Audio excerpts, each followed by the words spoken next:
Today on VIP TV, old friend of mine lives down the road from me, has plenty to say for himself in the nicest possible way, of course. Thinks I have Turkish teeth. It's Matthew Hatton. Matthew Hatton, thanks for joining us. And look, they're not Turkish teeth. Hey, if there was, mate, I'd be asking for my money back. Thanks for joining us from the bubble in Manchester there. You got Campbell Hatton fighting this weekend. Have we got an opponent in yet, or are you still sorting that as we speak? Yeah, that should be confirmed today. There was an opponent in place, which had been a really good test for Campbell. The original opponent had won 9, lost 20, drawn 7. But he boxed at a reasonable level. It boxed Dennis McCann amongst a few others. Dennis beat him on points, so that would have been a really good test. But I think that the board have found out he's taken part in an unlicensed bout during lockdown.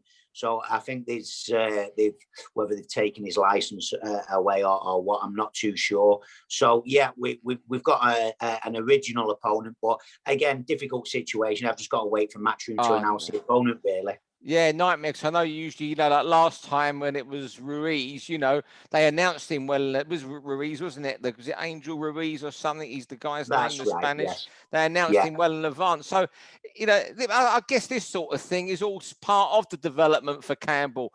4 days out, waiting to know that day who he's fighting. Yeah, I mean, it doesn't seem to change in boxing. I remember in my day, when I was fighting, you sort of like the week of the fight, you still wouldn't know who you was fighting, and sometimes that's the case today, and it's the nature of the sport. People do pull out.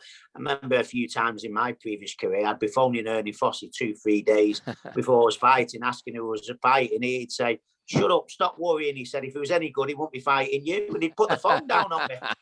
So yeah, it's all. Once you get to the higher levels and you know the opponent, and we're talking championship fights, you do get more notice. But this is common in professional boxing. Opponents change, and sometimes it can be the last week and you still don't know who you're fighting. Yeah, how's Campbell coping with it since the first fight, especially the media barrage around the first start? I spoke to somebody who was in the bubble with you on that boat in Gibraltar the other day about it, and he reckoned Campbell most probably did more interviews that week than Dillian White. So how's he cope with all that? Because it seems to have slowed down a bit. Look, his name's still out there, but there isn't the madness that there was around the first fight, it seems.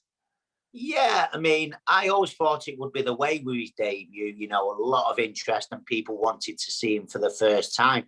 But like you just touched on there, Steve, I've got to say, it surprised me how much media obligations that there was for him. But at the end of the day, Campbell wants to be a star. He wants to be a big star. And it's a double-edged sword, isn't it? It's part of it. You can't have one thing without the other. And, I think he did quite enjoy it. He had a lot to do.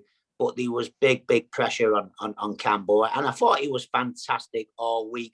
But I think on the night, it did show in his performance. He was exhausted after the fight. I think the whole experience had tired him. And even though I wouldn't say it was a bad performance, he looked quite well in little patches. We certainly didn't see what he's capable of doing. But let's not be too harsh on Campbell. He's only human. He's a 20-year-old young man. And like you've touched on there, from what I saw, he had more media commitments from the top of the bill. So that just shows the interest is there in Campbell.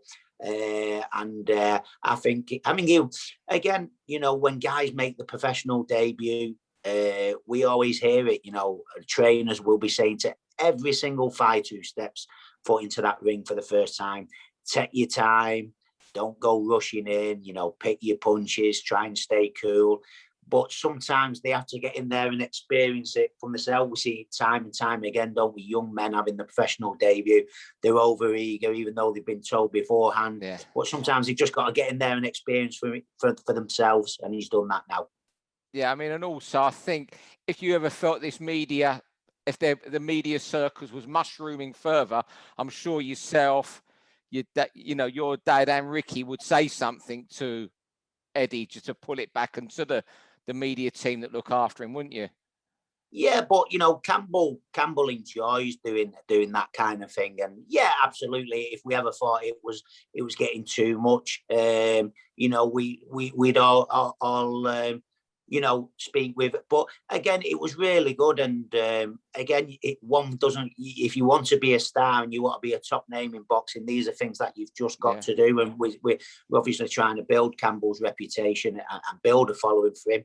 So these are obligations that he just has to do. If it ever got too much, we'd step in, but that wasn't the case really. Yeah. But again, he's a young man, 20 years of age, and it was a big night for him. Yeah. And I think it told.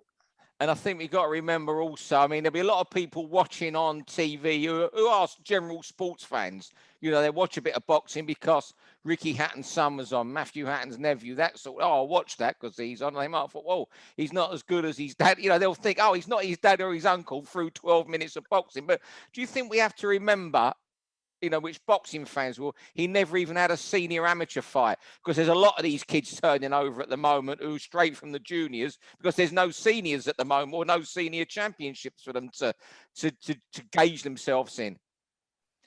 Again, we've always got to try and do the best things with the cards we dealt. And, me, Ricky and Campbell spoke, and we could see this situation coming around. Ideally, we did turn him professional a little bit sooner than we anticipated and was originally planned. But what if we hadn't?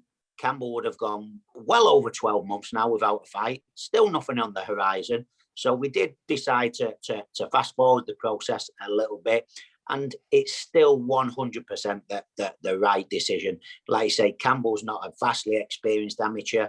From my own experience on the coaching, I do find the older fighters tend to handle a debut better than the younger guys, to be fair. And Campbell's still only 20 years of age. It was a big night for him.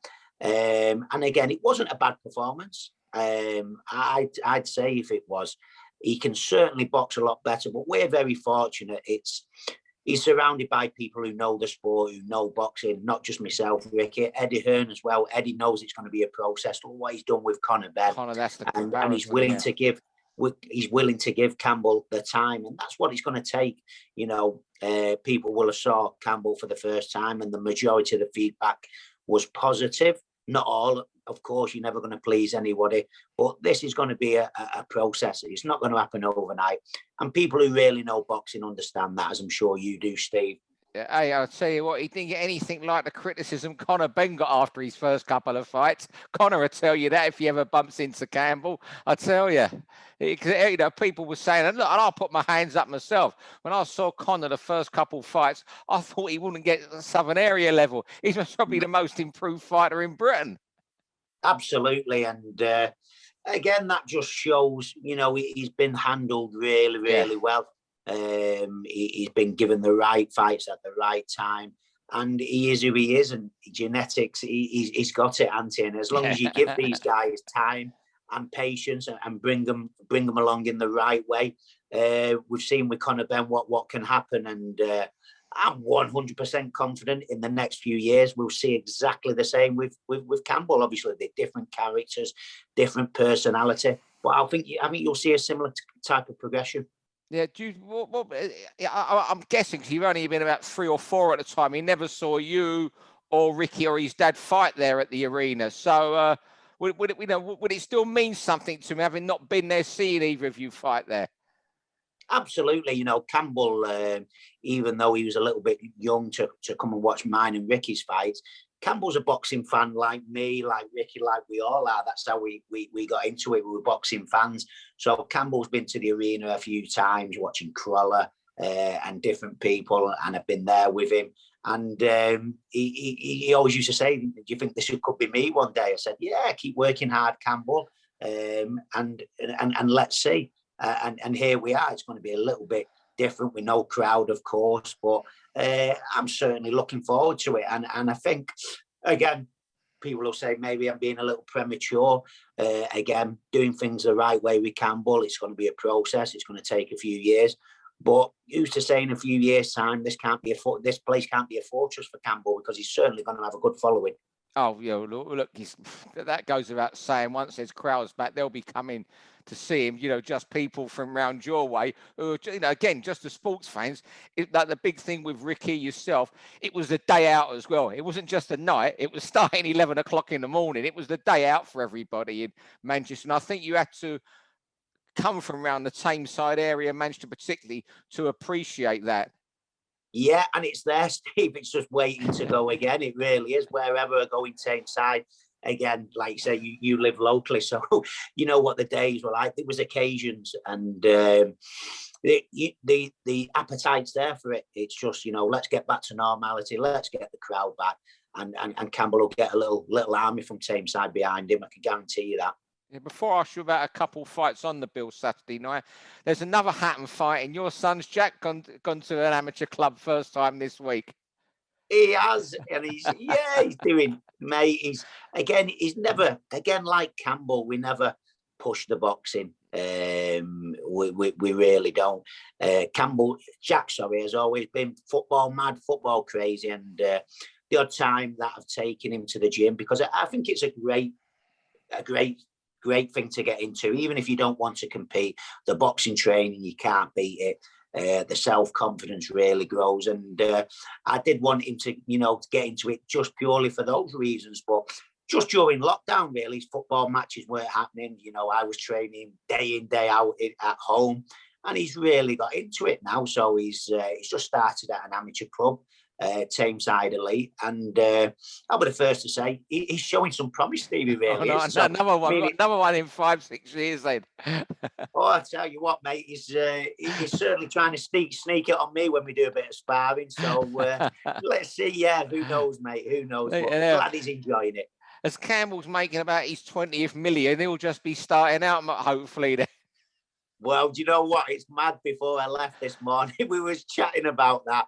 And again, Jack, do you think this could be me one day? So, why not? Why not? Hey, of course, you've got to believe. You don't believe, there's absolutely, no point in doing it. And yeah. Like you say, it was Campbell a few years ago, and it was Jack chatting to me this morning. His exact words was, he said, because again, we're all boxing fans. He said, "Oh, you're lucky going doing this, aren't you?" I said, Jack, you make your own luck. The harder you work, the luckier you get. And he had a little smile and toddled off to school, mate. Yeah, it's brilliant. But you know what? You can relate to the harder you work, because you really had to work hard. So you was in some great training camps that I'm sure helped benefit you and the people you'd be around. But it was what got you there. I think was hard work that got you to European champion, fighting in Anaheim against Canelo. It was that got you there, I think, in my opinion anyway, just grafting your ass off. Oh, 100%, Steve. I wasn't the most naturally gifted fighter out there. I got where I got to purely through hard work, determination, and a lot of stubbornness, really, and self-belief. Those were things that I never lacked. So, when I look back on my career, if things panned out a little bit different when I was European champion and when I boxed Alvarez, if I'd have fought one of the other champions that had the belts at the time, Senchenko, who led to fought Ricky and stuff like that, do I think I could have beaten those guys? Yeah, certainly could. But do I look back on my career and think I underachieved? Certainly not. Certainly not. I got every bit out of my ability that I could, and that was purely down to those things that we spoke about before. Yeah, brilliant. One final question. Chisora Parker, how does it go Saturday night? Good fight. I think it'll be an entertaining fight. I really do. One thing you certainly get with Chisora, he always gives great value for money, doesn't he? I mean, but he has fallen short at that very top level, hasn't he? It's happened time and time again. So he's coming towards the back end of his career now. I certainly hope he can do it. But no, I think Parker will just have that, again, that bit of extra quality and win the fight. And we're talking of Spider Richards, he fights Dimitri Bivol. He's in a similar situation to when you fought Canelo. Okay, maybe you was a bigger outsider, but he's pretty massive, isn't he?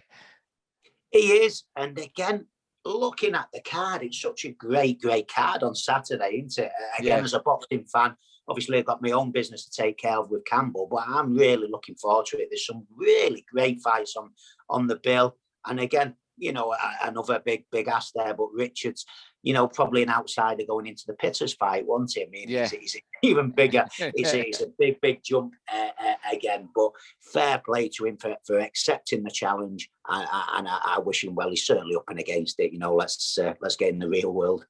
Well, I'll tell you what, Matthew, thanks for giving us 10, 15 minutes today. Enjoy your little break in the bubble there, Rachel. No problem, mate. Not like I'm busy. You take care, mate. I mean, I'm looking at you there. You got on my Turkish team. I think there's a bit of Botox in that forehead. I think Jenna's been slipping you somewhere with your missus. Jenna's been slipping you somewhere with them Botox, mate. That forehead looks a little bit too youthful for me. Well, I tell you what, mate. There, like you say, I'm having a look in the little camera there. There's a few wrinkles, mate. I've got a cap there. I'll probably be able to screw it on, pal. Thanks a lot. I'll speak to you soon, Matthew, and all the best. Have a great weekend. Take care. Hope Campbell enjoys Steve. it. Thank you. Stop, man.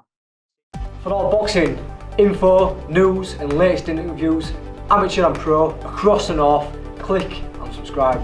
VIP Boxing Promotions. Also, Twitter, Instagram, and Facebook.